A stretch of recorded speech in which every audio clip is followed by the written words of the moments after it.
Welcome back to News You Missed, the show that makes you smarter in 20 minutes than CNN could in an entire election cycle. Hello everybody, and today is Wednesday the 24th of September 2025, and wow, what a big day yesterday was in the UN when President Trump spoke, and dare I say it, the events that happened before it.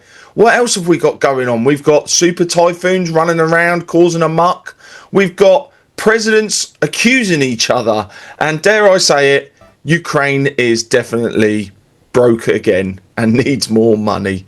Drew, what's your first story of the day? My first story is Melania Trump's Global Children's Initiative. At the UN, Melania Trump launched Fostering the Future Together, promoting AI, robotics and blockchain in education. The first summit is planned for 2026, a modern twist on her Be Best campaign. Critics ask if tech is really the answer. Well, Drew, we all know technology is here to stay. Dare I say it should be helping humanity. And we need the next generation to understand it as well, because blockchain technology is a new technology. It's exciting. It's going to be the internet of everything, dare I say. And it's wonderful to hear Melania, the First Lady, getting involved in it. My first story. President Trump has officially designated Antifa as a domestic terrorist organisation, citing a coordinated campaign of political violence against law enforcement and conservative figures. The move follows the assassination of activist Charlie Kirk, which Trump blamed on radical left violence. The executive order directs federal agencies to investigate and disrupt Antifa operations, labelling the group a militarist anarchist enterprise that uses intimidation and coercion to pursue political objectives. Next up, all flights at Copenhagen Airport have been suspended after multiple drone sightings near the runways. Hundreds of travellers are stranded, with flights diverted or cancelled. A growing aviation nightmare, drones disrupting airports across Europe, and no easy fix yet. I thought it was illegal. Well, do you know what's crazy, Drew? We're hearing about hacking, drones, you name it, going on at airports.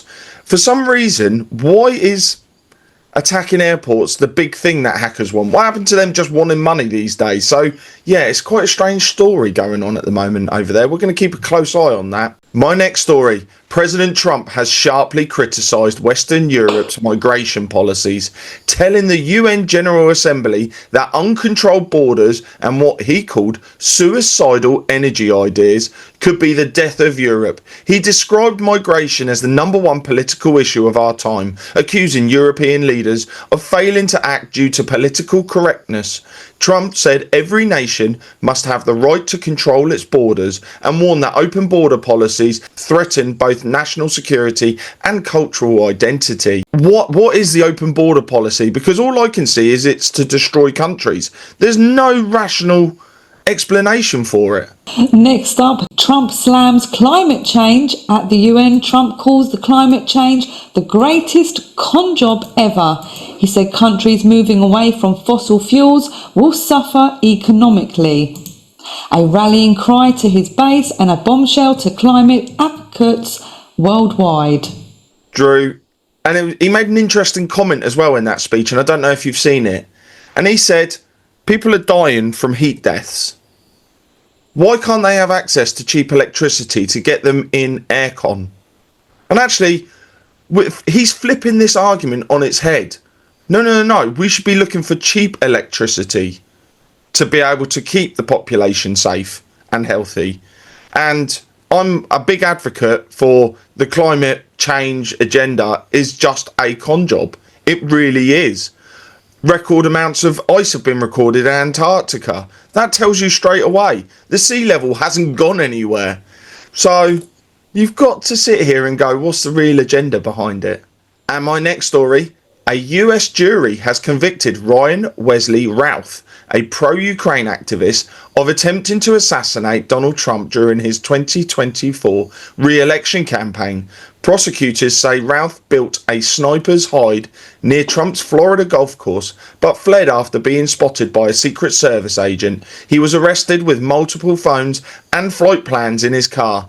Routh now faces life in prison after being found guilty of attempted assassination, weapons charges, and more. The Justice Department called the attack an affront to the nation itself. Next up, in London, a major fire tore through flats in Enfield, hospitalising 3 children and displacing dozens of families. Arson is suspected. Renewed anger over housing safety standards years after the Grenfell tragedy. Well, something else that's come out from the UN Assembly, Ukraine has acknowledged it needs far more international funding to stay afloat. After talks with the IMF, Kiev has raised its estimate to $65 billion over the next 2 years to finance the war with Russia and keep its economy running. Much of Ukraine's budget is spent on the military, while Western aid also covers pensions and public wages. With US support dwindling, the EU is now the main backer, planning to use profits from frozen Russian assets to help bridge the gap. Well, it's looking like they're not just using the profits, they're actually starting to dip into the principal now.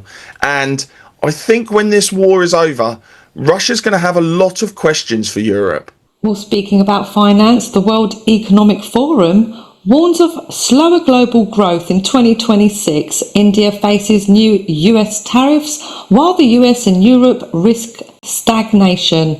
No recession warning yet, but turbulence ahead of the world economy. Drew, isn't that one an obvious one? I don't know about you, but my money's not going anywhere near as far as it used to. So I could have predicted that one just from what I'm buying from the supermarket. My next story. Super Typhoon Ragasa, the world's strongest storm this year, has killed at least 14 people in Taiwan, with over 120 still missing after heavy rains caused a barrier lake to burst. The storm has brought major Asian cities to a standstill, emptying streets in Hong Kong, cancelling hundreds of flights, shutting schools and emptying supermarket shelves. In China's Guangdong province, nearly 1.9 million people have been evacuated. Ragasa, with winds reaching 230 kilometers per hour, continues to batter the region as authorities brace for further impacts. And my last story of the day. Trump's autism claim backlash. Trump's remarks on Tylenol and autism drew condemnation from the WHO and European Medicines Agency. Health experts call it misinformation, but the controversy has already gone global. Do you know what, Drew? This is an interesting one, because I think what he's done more than anything is raise awareness, get people talking about this, because autism is skyrocketing and no one is coming forward with answers. So somebody's got to stick their head above the parapet and go, let's look at this. And, well, guess what? We're starting to find things out now, which is fantastic, because, you know, we have many chats about this, and it's something that isn't reducing.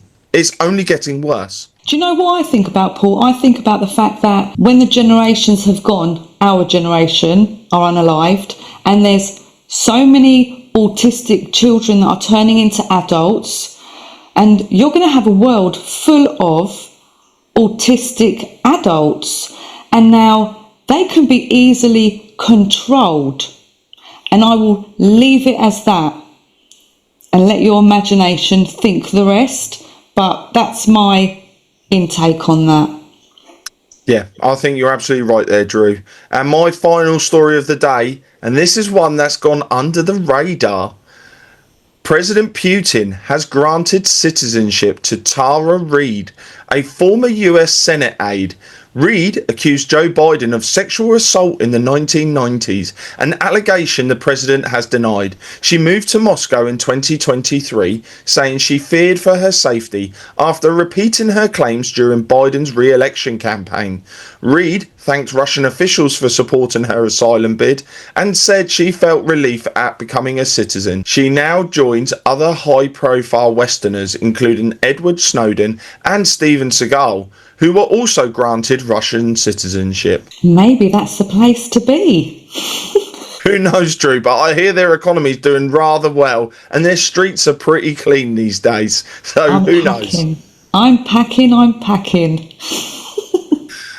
Well, everybody, that was the news you missed on Wednesday, the 24th of September, 2025. Don't forget to join us all over on charlieward.com, where you can sign up for the Insiders Club. Join us live every Wednesday and Saturday. Talk to us about what is going on out there that, dare I say it, you're not allowed to talk about because of political correctness, censorship, you name it. But that is a place where you can come and find out what's going on. And all that's left for me to say is take care, God bless, and see you all soon. Bye now. Bye-bye.